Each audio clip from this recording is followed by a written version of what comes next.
one of the most important films in the history of action film, and often regarded as one of the greatest action films ever made, is Die Hard. Die Hard is a Christmas action movie, in my opinion, more of a Christmas movie, that features a police officer by the name of John McClane, played by Bruce Willis, who is unintentionally drawn into a terrorist attack, and he is forced to deal with the situation, all while trying to save the life of his estranged wife.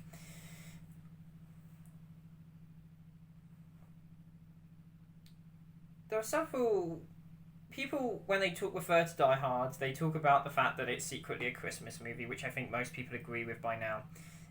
There are people that ultimately bring up the fun action, the quips, and various other things without actually truly looking at the film and actually what makes it work on just a purely structural level, as it is by far one of the best directed action films ever made. The film was directed by John McTiernan, who at this point was at the height of his game. He had just finished doing Predator and various other action films, and he kind of remains to even now working, I think most recently in 2005, was kind of somewhat more of a director for hire. He was someone who you could hire to just do an amazing job, and he understood how to make just great quality films. And John McTiernan was brought in, and he just understands structure, he understands story, he understands characters, and from that he knows how to give people an amazing experience. And one thing that John McTiernan talks about with the character of John McClane was this, and this is directly from the director's commentary of the movie. He didn't like himself very much, but he was doing the best he could. This is referring to Bruce Willis's character, who as John McTiernan here clearly states, he is someone who doesn't like himself very much. And this can be seen in small moments of characterization, where he is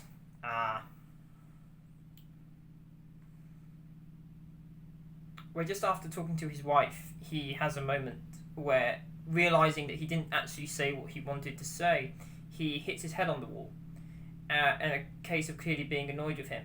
He has moments in the very beginning of the movie where he is shown as being incredibly human, with the fact that he's scared of flying, that after completing his flight he takes his shoes and socks off and just rubs his feet as a way to kind of calm himself down before being caught out with his shoes off after the terrorist attack occurs. A second thing that is incredibly important in the structure of Die Hard is John McClane decides to stay. Often in action films, even now, you get a hero who is a soldier. They are given a mission, and you know they really, realistically could not say no. In the case of John McClane, he has the availability to leave. He has a moment where where everything starts happening, and he pans over and sees the exit sign. And you can tell that he registers it, and then he goes back to where he was originally looking, and he decides to stay. And that is a really important moment, because it makes John McClane seem much more relatable, much more understanding, that for one split second, he nearly made the decision that I think everyone else in the real world would, which is, I'm going to get the hell out of Dodge. Also, another important part to the structure is, and the very first bit of Die Hard, for the first 20 minutes, there is not a single piece of action. As I said before, you just get to live with the characters, but you also get incredibly important exposition. So you get this idea that some of the floors of the building are still yet to be fully constructed. That plays a role later on in the movie.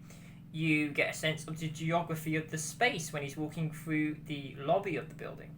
And this, again, becomes really important, so you understand where all the bad guys are in conjunction to one another when they appear in the subsequent scenes. Also, a really important thing is, for the first bit of when the action gets going, John McClane is seen to be doing quite well. He starts off with just a pistol, but he quickly gets a machine gun. He then quickly gets the explosives, and he is seen to be doing really, really well until it all goes pear-shaped. And for the rest of the film, he's on the back foot. He loses the machine gun. He only has a handgun with 2 single bullets, and everything then seems like it's going to be even more impossible to actually win the day. However, the problem is with Die Hard, when talking about its historical context and the effect that it has had on culture, and especially now, seeing as culture has moved on and we look back and reevaluate movies, there is one kind of glaring issue with it, and that is now with the events of certain things being such as uh, uh, events concerning Black Lives Matter. You look at this film now and can't help but see the fact that this is very clearly quite a gun happy police officer that has no issue with shooting people. On top of that, some of it is quite gory. There is some degree of fetishization of firearms, which is an all too common thing in American films where they, in Baz Luhrmann's Romeo and Juliet, there's close-ups on the firearms, and it just seems very kind of gun porn-esque, which is quite problematic now with a modern audience. And there is one very famous, infamous scene where, after killing someone, John McClane writes on his jumper, "Now I have a machine gun, ho, ho, ho." And when you look at it now, you can't help but feel that's very mean-spirited, that some of the violence, due to the fact that the violence is very gory, it's clearly exaggerated violence. When you shoot someone in the head in real life, what happens in Die Hard is not what happens in real life. But then part of it is escapism. And you can't deny that the film is incredibly entertaining, but then you have to reevaluate it and consider things now.